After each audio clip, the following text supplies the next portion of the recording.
This video is sponsored by Linode. Use the link down below to get a $100 60-day credit and spin up your very own Linux server with ease.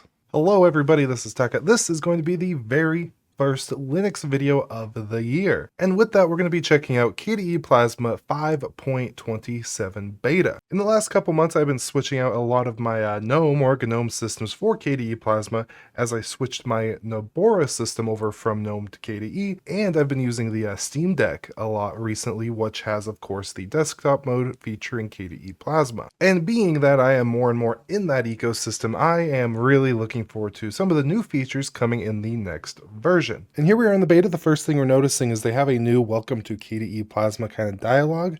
We're going to run through that real quick. These are really nice to have. A lot of distributions often ship their own, and it is going to be kind of interesting to see how distributions that are built around KDE Plasma are either going to use this or just completely keep using their own. Regardless, this is a very nice thing to have. So page 2, accessing the internet, just kind of walks us through some of the really basic things that we're going to need to know when getting into a Linux system like this. Simple by default. It looks like we have quick links to some of these system settings. I generally do like to leave mine simple. I don't really customize it too much. So let's go next. And of course, powerful when needed, just links to a lot of these services. And it's really cool that this is showing because it's a lot of the stuff that you might not be familiar with or even want to use right out of the gate, such as KDE Connect, KRunner. We have overview right here, which we talked about in the last KDE update video, which if we hold the Windows key or Meta key, hit W, it kind of gives us that GNOME shell-esque look here. So let's go back over here, go back and go next. And of course we have managed software with some of the more popular applications, including their very own Krita. Moving on. And this is really good that they are giving this prompt because a lot of people don't know to go into settings.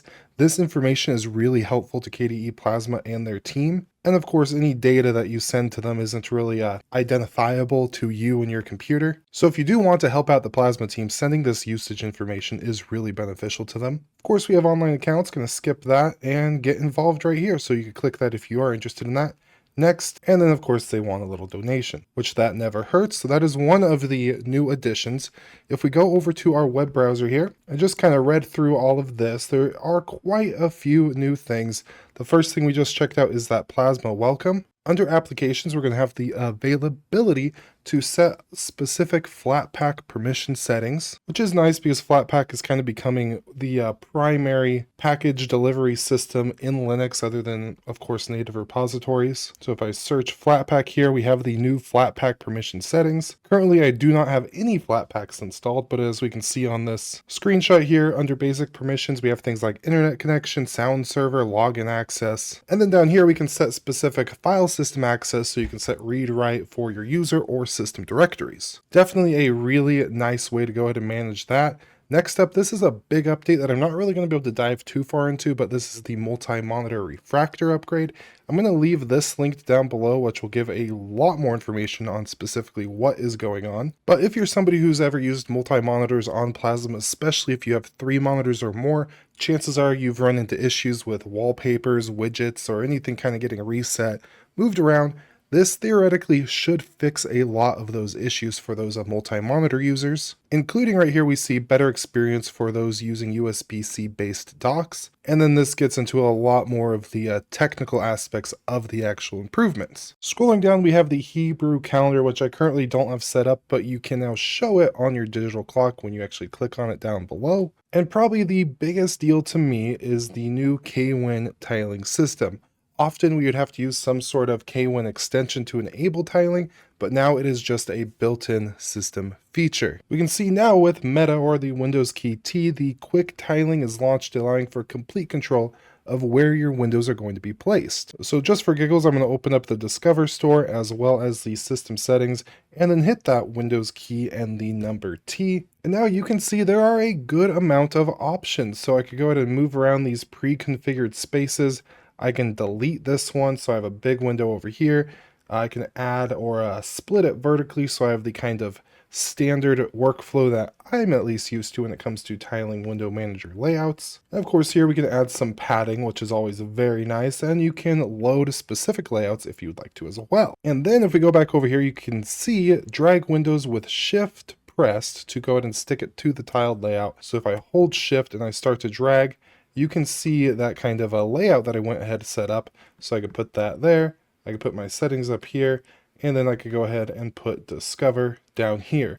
Super easy, super nice. This is definitely a feature I'm incredibly excited about, especially, look, we got gaps. Now, one thing to know, I'm not finding anything in these settings specifically in regards to this or layouts. That might be coming in the future, but at least in this beta version right now, if I open it up again, we can see this layout. If I hit load layout and go to this one, for example, you can see how it looks. If I split it, let's say vertically, click load layout again, it's not really saving our configurations, and we don't really have any options here to save these layouts. And if I were to go to this layout, for example, and then go to load layout again, it didn't really save that little configuration that I went ahead and added. So for the record, this alone is fantastic, but being able to save and add and have a bunch of different layouts in the future would be something that would be really cool. Now, of course, these are just some of the changes. If we go ahead and scroll down here and go to the full changelog,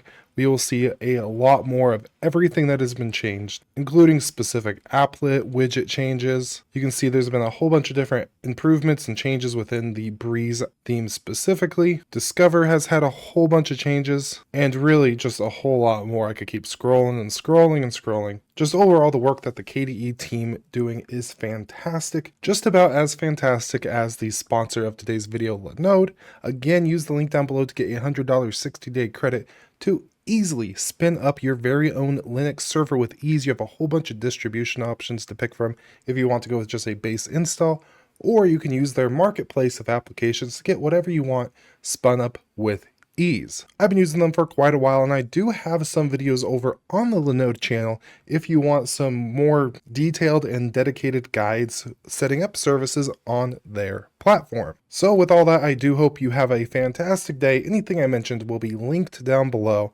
and goodbye.